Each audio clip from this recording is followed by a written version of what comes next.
তাহলে কি সত্যি আইসক্রিম ছেড়ে দিয়েছে ফ্লিকার, নাকি সব ভুয়া? ফ্লিকার ফেসবুকে ইতিমধ্যে পোস্ট করেছেন ফ্লিকার আইসকে বিদায় দিল।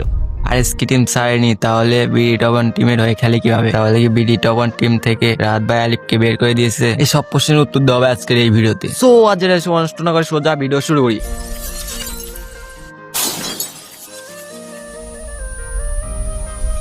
হেই ভাই বাদার্স, আসসালামু আলাইকুম। তো কেমন আছো তোমরা? আজ এটা বকর বকর না করে মেন পয়েন্টে আসা যাক। ফ্লিকার কি সত্যি আইসক্রিম ছেড়ে দিয়েছে? আমি বলবো না ফ্লিকার এখনো আইসক্রিম ছাড়েনি। এখন তোমরা বলতে পারো রাহাত ভাই আপনার কথা আমরা কিভাবে বিশ্বাস করব, যেখানে টিকটকে ফেসবুকে এই নিয়ে সবাই পোস্ট করছে, কাস্টাররা পর্যন্ত ইমোশনাল হয়ে গেছে, আর আপনি বলছেন যে ফ্লিকার আইসক্রিম এখনো ছাড়েনি। এটা কিভাবে বিশ্বাস করবো আমরা? এর প্রমাণ কি?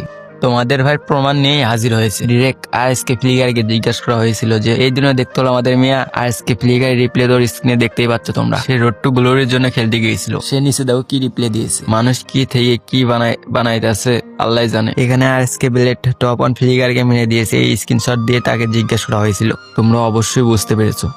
তোমরা এমন প্রশ্ন করতে পারো, তাহলে ফ্লিকার ফেসবুকে বিদায় লিখে পোস্ট করলো কেন? এই উত্তরটাও আমি দিচ্ছি। তার আগে তোমাদের একটা কথা মনে করে দিতে চাই। এর আগে ফ্লিকার কুদ্দুস একসাথে লাইভে থাকাকালীন ফ্লিকার তো মজা করে বলেই দিয়েছিল যে আমি টিম ছেড়ে দিয়েছি।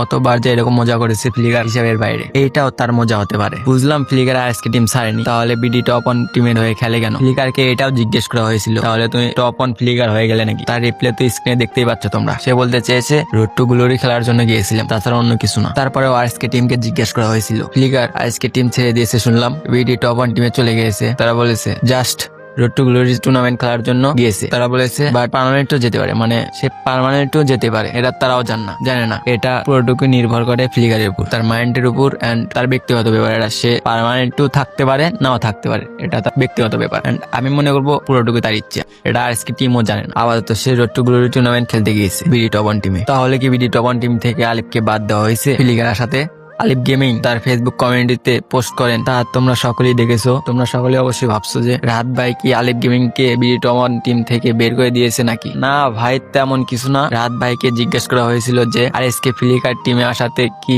আলিফ গেমিং কে বাদ দেওয়া হয়েছে নাকি? সে রিপ্লাই দিয়েছে কাউকে বাদ দেওয়া হয়নি। এটা তোমরা স্ক্রিনে দেখতেই পাচ্ছ। আলিফ গেমিং হয়তো বিডি টপ ওয়ান টিমের হয়ে আরো ভালো স্নাইপিং করতে সে হয়তো প্র্যাকটিস করছে, এর জন্যই বসে গেছে। খুব তাড়াতাড়ি আলিফ গেমিং বিডি টপ ওয়ান টিমে কামব্যাক করবে। সো আজকের ভিডিও এই পর্যন্তই। সবাই লাইক করো, কমেন্ট করে জানাও এরপর কোন টপিক নিয়ে ভিডিও আনবো, এন্ড সাবস্ক্রাইব করো। আল্লাহ হাফেজ।